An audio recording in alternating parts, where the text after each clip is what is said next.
Shine परिवार के आप सभी कस्टमर, सभी एसोसिएट, आप सभी को Rashid Naseem, chairman shine group का प्यार भरा नमस्कार। ये वॉइस रिकॉर्डिंग सभी के लिए बहुत इंपॉर्टेंट है, इसलिए मैं चाहूंगा कि इस रिकॉर्डिंग को पूरी तरीके से आप अंत तक सुने, समझें और उसी के अनुसार अपने कदम उठाएं और उसी के अनुसार आप लोगों को आगे संदेश दें। सबसे पहले तो मैं ये बता देना चाहूंगा कि वो सारे कस्टमर जो कंपनी के द्वारा दी गई लीगल सर्विसेज लेकर के जिन्होंने सिर्फ और सिर्फ अपनी रिटों में अपने पैसे का क्लेम किया है और कंपनी के ऊपर पूरा विश्वास जताया है, उन सभी की रिटें जो फाइल की गई थी, जिसे प्रकाश चंद तिवारी की रिट से, मेन रिट से क्लब किया गया था,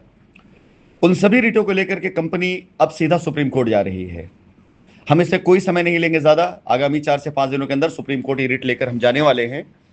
जिसमें कंपनी की तरफ से और कस्टमर तरफ से दो अलग रिटें जाएंगी, जिसमें सिर्फ ये मांग की जाएगी कि इलाहाबाद हाईकोर्ट में जो इतना लंबा मुकदमा चला, उसमें जो आरोप लगाए गए, उन आरोपों के मद्देनजर ये 5 से 6 साल पहले कस्टमर का खराब हुआ, बर्बाद हुआ।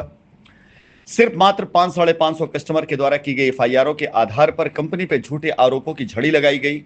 और उन आरोपों के आधार पर देश की सर्वोच्च एजेंसियां, चाहे वो सीबीआई हो, चाहे ईडी हो, चाहे एसएफआईयू हो और चाहे ईओडब्ल्यू हो, उन्हें इन्वॉल्व करके बाकायदा पूरी जांच कराई गई। और 5-5.5 सालों के बाद एक जजमेंट आता है, जिसमें इलाहाबाद हाईकोर्ट सेक्शन 8 के तहत ईडी को ऑथराइज करता है कि वो सारा क्लेम अपने यहां पर जमा कराए और वो अगर कंपनी की संपत्तियों को उसने मनी लॉन्ड्रिंग एक्ट के तहत अगर अपने पास सीज कर रखा तो उसे बेच करके सबका पैसा दे। अब यहां दो चीजें आती हैं कि जो क्लेम डाला गया था, क्लेम 68,000 करोड़ का डाला गया था और क्लेम 68 करोड़ का भी जेन्युइन नहीं आएगा। तो हाईकोर्ट की नजर में तो यह रहा है कि हजारों करोड़ का क्लेम आएगा, जो कि यहां 100 करोड़ भी क्रॉस नहीं करने वाला है। तो जाहिर सी बात है, आरोप अपने आप खारिज होता है। समझदार व्यक्ति को यह बात पता होना चाहिए कि आरोप जिस चीज का लगाया गया, अगर वो साबित नहीं हो रहा है तो बाकी चीजें अपने आप नागड़ हो जाती हैं। 500-550 लोगों के एफआईआरों के सामने से हजारों लोग ऐसे जो कंपनी के फेवर अपनी रिटें डाल चुके हैं, डालने वाले हैं, जब वो खड़े होंगे कि हम तो इंतजार कर रहे थे, हमने कोई लीगल एक्शन नहीं लिया क्योंकि कंपनी के ऊपर मुझे पूरा भरोसा था और 6 साल हमने इधर इंतजार किया, साल 2 साल 3 साल उधर मैंने इंतजार किया, 10 साल हो गया, हमारा भरोसा नहीं टूटा और हमने कंपनी के बारे में इतनी अफवाहें सुनी, फिर भी हमें कंपनी पूरा विश्वास है। तो आप इस बात को कतई भूल जाएं कि जिन लोगों ने लीगल में जा करके क्लेम फाइल किया हुआ है, जिन्होंने एफआईआरें करी हुई हैं, वो इतनी आसानी से इलाहाबाद हाईकोर्ट के उस फैसले को तामील करवा पाएंगे जो फैसला 1 जुलाई को आया था। नंबर 2, 1 जुलाई के फैसले में जो फैसला आया उसमें यह भी कहा गया कि ईडी ने जिस जमीन को सीज किया हुआ है, यानी वो जमीन जो मनी लॉन्ड्रिंग के तहत बनाई गई हो, और हमारी कोई भी जमीन मनी लॉन्ड्रिंग के तहत नहीं है। मनी लॉन्ड्रिंग तब होता जब हमने पैसा कोई भी ऐसे गैरकानूनी तरीके से कमाया होता और उससे हमने जमीन खरीदी होती, या ऐसा होता कि हमने कस्टमर से पैसा लेकर के अपने नाम पर जमीनें की होती। जैसा कि अभी ईडी की जांच में सामने आया कि लोगों को हमने पैसे दिए और लोगों ने उससे अपनी जमीनें बनाई। 5 से 6 लोगों की खाली जमीनें हड़पी, जो इन्होंने जमीनें कंपनी की हड़पी थी, उनको जब ईडी ने इंट्रोगेट किया और उनकी जमीनें सीज करी तो 200 करोड़ से ऊपर का गबन उनकी तरफ सामने आया। आज पूरी तरीके से क्लियर हो चुका है कि कंपनी ने 1 रुपए की मनी लॉन्ड्रिंग नहीं की, बल्कि कंपनी के पैसे और कंपनी की जमीन, कंपनी के एडवांसों पर जिन लोगों ने अपने नाम पर, अपने परिवार वालों के नाम पर जमीनें लिखवाई, वो मनी लॉन्ड्रिंग है और वो सारे लोग जाने वाले हैं। तो कहने का तात्पर्य यह है कि हम सुप्रीम कोर्ट इन सारे तथ्यों को लेकर जा रहे हैं कि एक बार माननीय सुप्रीम कोर्ट, माननीय उच्च न्यायालय में लगाए गए आरोपों की पूरी शीट मंगवा ले, उस पर की गई जांच की रिपोर्ट मंगवा ले, उस पर पाई गई फाइंडिंग को मंगवा ले और उसके बाद माननीय सुप्रीम कोर्ट यह फैसला करे कि ये कस्टमर जो लीगल में नहीं गए, जिन्हें कंपनी पे आज भी भरोसा है, क्या ये उतने बड़े दोषी हैं कि इन्हें इतना लंबा इंतजार करना चाहिए? जिन्हें आज भी कंपनी पे भरोसा इस बात को लेकर है कंपनी इनको इनकी जमीनें देगी, इनका पैसा देगी,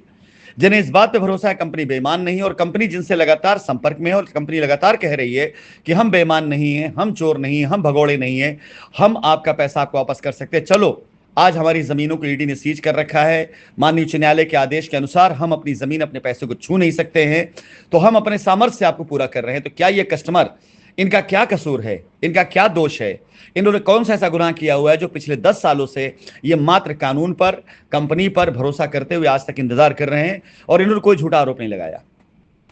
तो साथियों, वो सारे कस्टमर जो कंपनी के साथ पहले रिट में जा चुके हैं वो निश्चिंत रहें अब आपके वो जो ऑर्डर कॉपी आई हुई है उसे लेकर के हम उच्च न्यायालय में या सीबीआई कोर्ट में क्लेम फाइल करने नहीं, बल्कि सीधा सुप्रीम कोर्ट जा रहे हैं कि सुप्रीम कोर्ट इस बात का संज्ञान में ले कि ये निर्दोष बेगुनाह कस्टमर जिन्होंने कोई भी एफआईआर नहीं करी, उन्हें सिर्फ इस बात का इंतजार था कि एक दिन माननीय उच्च न्यायालय अपनी जांच करा करके ऐसा फैसला देगा कि इनकी लायबिलिटी खत्म हो सके। और आज उस फैसले का असर यह पड़ रहा है कि बेगुनाह लोग कई साल इंतजार के बाद फिर अगली लड़ाई अगर 10 से 15 साल चलेगी, जैसा कंपनी कह रही है कि हमने कोई अपराध नहीं किया तो हम मुकदमा लड़ेंगे, तो 10-15 साल अगर मुकदमा चलेगा तो क्या ये बेगुनाह 10-15 साल तक इंतजार करेंगे? ऐसा नहीं हो सकता है। इस बात को संज्ञान में लेते हुए कंपनी अपने पूरे अधिवक्ताओं की टीम के साथ, कस्टमर के वो अधिवक्ता जो कंपनी के साथ कोऑर्डिनेशन में है कि हाँ कंपनी अगर पैसा देना चाह रही है उनके कस्टमर को, तो किसी प्रकार से कंपनी में झूठा आरोप ना लगा करके सीधा सीधा वो सिर्फ कंपनी के साथ में अपनी सारी की सारी जो भी उनकी सेटलमेंट वो बनाएंगे। हम सुप्रीम कोर्ट जा रहे हैं और आशा करते हैं कि सुप्रीम कोर्ट में इतनी तारीखें नहीं लगती, इतनी लंबी तारीख नहीं होती, कंप्यूटराइज वहां सारा सिस्टम होता है। एक ही तारीख के अंदर जजमेंट हम लेकर के आएंगे कि या तो हाईकोर्ट को डायरेक्शन होगा कि ये कस्टमर जो लीगल में नहीं गए हैं इनकी लायबिलिटी पहले खत्म की जाए, इनका पेपर चेक करके, या तो ये मांग की जाएगी, और जो लोग लीगल में गए उनकी बाकायदा गहन जांच की जाए। अगर आरोप सही साबित हुआ है तो हमें सजा दी जाए, और आरोप सही साबित नहीं हुआ तो उन एफआईआरों की, उन रिटों की गहन जांच की जाए कि इनके आरोप किस आधार पे थे, और जब तक उनकी जांच नहीं कर ली जाती तब तक उनको 1 रुपया न दिया जाए। और जिन कस्टमर ने